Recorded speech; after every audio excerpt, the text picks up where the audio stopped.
I'm Matt, a model, fitness coach, and physiotherapist. I maintain a lean, photo-ready physique virtually all year round. And if I'm ever unsatisfied with my level of leanness or conditioning, then I can diet down for a few weeks and get to where I want to be.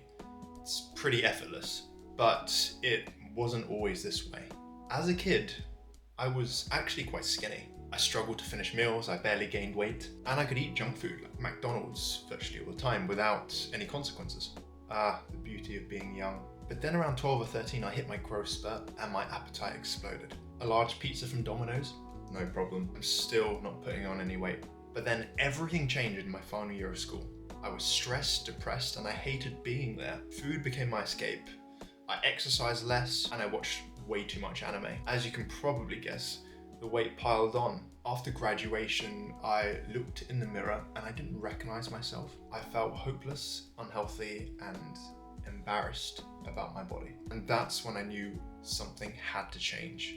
In just 6 months, I completely changed my body and my life. I went from fat to leaner than I'd ever been in my entire life. And in this video, I'm going to share with you the 3 things that made it possible. So at the age of 18, I started Muay Thai, which in Thailand is known as the art of 8 limbs. Essentially what football is here, Muay Thai is in Thailand. I was inspired to do so after watching an MMA film called Never Back Down, starring Sean Faris, Amber Heard back when people actually liked her, and Jaimin Hunsao. After a few months of training, I saw some real changes in my body. I was fitter, faster, and more confident. Most notably, I saw my top 2 abs for the first time in my entire life. But in all seriousness, the first stage of leaning down came from the increased energy expenditure of doing Muay Thai for 1 hour, as well as being taught by my Muay Thai coaches at the time about cutting out unhealthy foods and sugars and processed junk. Although this in itself wouldn't be sustainable in the long term, right? You can't just completely cut out nice tasty foods forever. I managed to get down to about 15% body fat, but I wanted to get leaner. Because even though I wasn't fat anymore, I still wasn't confident about my body. I still wasn't beach lean. And I wanted to see all my abs, not just the top 2. But there was one problem. And that was that I didn't understand dieting. So in a moment of recklessness and with some encouragement from my coaches, I decided to sign up for an amateur K1 kickboxing fight. And K1 kickboxing essentially is Muay Thai, but it's more like the Dutch style, so it's like more intense, more aggressive. Usually in kickboxing, you have to make weight for a fight. The fight would be at 72 kg, and I weighed 77 kg at the time. I really struggled with this for quite a few weeks. I'd have a good day of eating chicken, salad, fruits, and then the next day I'd cave in, I'd overeat and binge. And when I say binge, I mean late nights eating a tub of Ben & Jerry's or Haagen-Dazs before bed. This endless cycle of relying on willpower, failing, and then setting myself back continued for quite a few weeks until I discovered intermittent fasting. Let me tell you about intermittent fasting. This was a game changer for me. So what exactly is intermittent fasting? Well, essentially it is restricting your feeding window. Let's just say that you normally eat breakfast, lunch, and dinner throughout the day. So you start eating at 8 a.m. and you finish eating at 8 or 9 p.m. That's quite a large window to eat a bunch of meals, and by restricting your window from 12 hours down to 8 hours, so you can eat from 12 to 8 p.m, that automatically makes it harder for you to consume more calories. Therefore, you put yourself in what is known as a caloric deficit, so you're eating less than you burn. Studies have also found numerous health benefits of intermittent fasting. You get improved mental clarity, increased autophagy, which is the regeneration, the clearing out of waste material, as well as a boost in human growth hormone. Having less time to consume your daily calories means that it's going to be easier for you to be in a caloric deficit. And for me, I loved eating larger, more satiating meals. I didn't want to eat loads of little meals multiple times a day and feel unsatisfied and hungry and go to bed hungry. That's the power of intermittent fasting. And it is literally as simple as skipping breakfast. Instead, I drink plenty of water and have a black coffee. And if I did get a little bit hungry around 10:30 or 11 a.m, I would then have a piece of fruit like a pink lady apple, and that would help me push my first meal back further until 12:30 p.m. Now, I did this for a while and it really did help me lean down to 11 or 12% body fat. I could see all my abs. They just weren't that defined, and I did plateau. Because when you want to get really lean, you have to be more accurate with your inputs and outputs in terms of calories. This is when I discovered If It Fits Your Macros or flexible dieting. I downloaded MyFitnessPal and I started tracking my calories. This was the second game changer for me. So what exactly is If It Fits Your Macros or flexible dieting? This is probably a term that you've heard before. Essentially, it is allowing yourself to eat what you like within reason, as long as it fits your fats, proteins, and carbohydrates. These are your macronutrients, right? It works well because it means that you don't have to give up the foods that you love. If it fits your macros, you can eat it. It allows you to pretty much accurately track your calories. And if you're one of those people who thinks that you have to eat clean all the time to lose weight, then you are wrong. There was this guy who dieted down eating Twinkies and McDonald's, and he managed to get really, really lean just to prove a point. Obviously, that isn't ideal because you're going to miss out on loads of micronutrients, and you still want to eat moderately healthily when you're trying to diet down, especially if you're following flexible dieting. Now, combine intermittent fasting with flexible dieting, that is a game changer. You'd be eating large, satiating meals. You could even eat out at restaurants. And even when you're dieting, it won't feel like you're dieting half the time. You don't have to cut out the foods that you love, and it just feels effortless. You can finish your day with a scoop of ice cream or a portion of ice cream and still be leaning down. The key is moderation.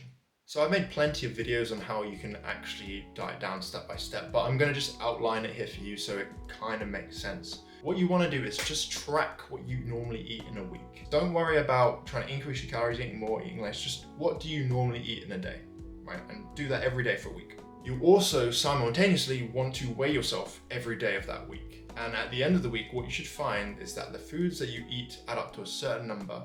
And because you've been eating at this certain number throughout the week, maybe with some variation, your weight on average will stay the same.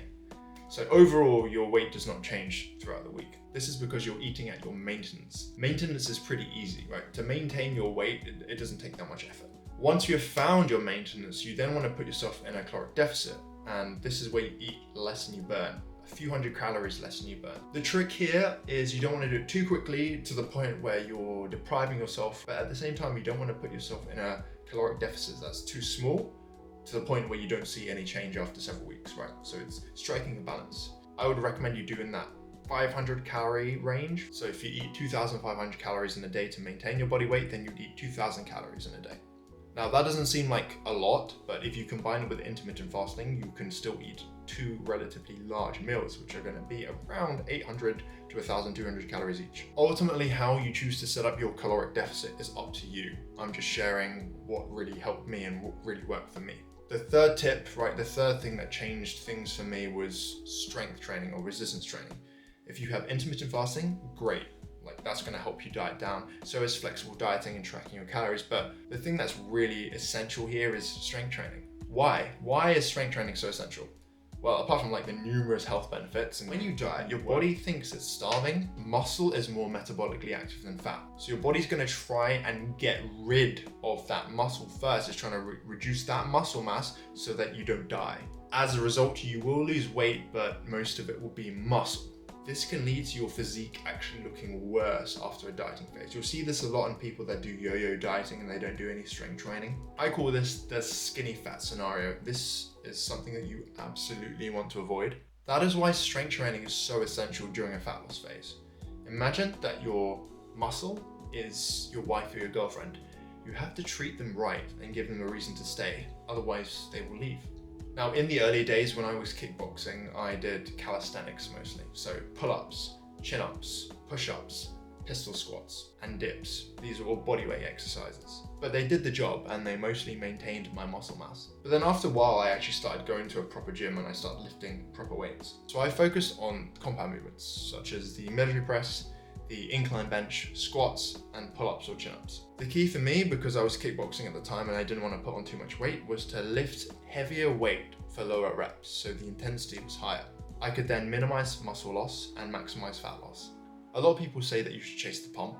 I would say don't worry too much about that. It doesn't do much and it fades quite quickly. Focus on getting stronger in the key compound lifts. Every time you train, you're trying to beat what you did last time. This is known as progressive overload. And if you train minimalistically, focus on the key compound movements for lower reps, you will build functional strength, dense muscle, and a powerful athletic, aesthetic build. If you guys are interested in my free 2 times a week minimalistic aesthetic body workout plan, then the link is in the description below. Go ahead and get your copy for free. I've talked about the importance of protein in many other videos. Proteins are the building blocks of cells, right? So I'm not going to go into too much detail in this video, but essentially you want to aim for 0.8 grams per pound of body weight.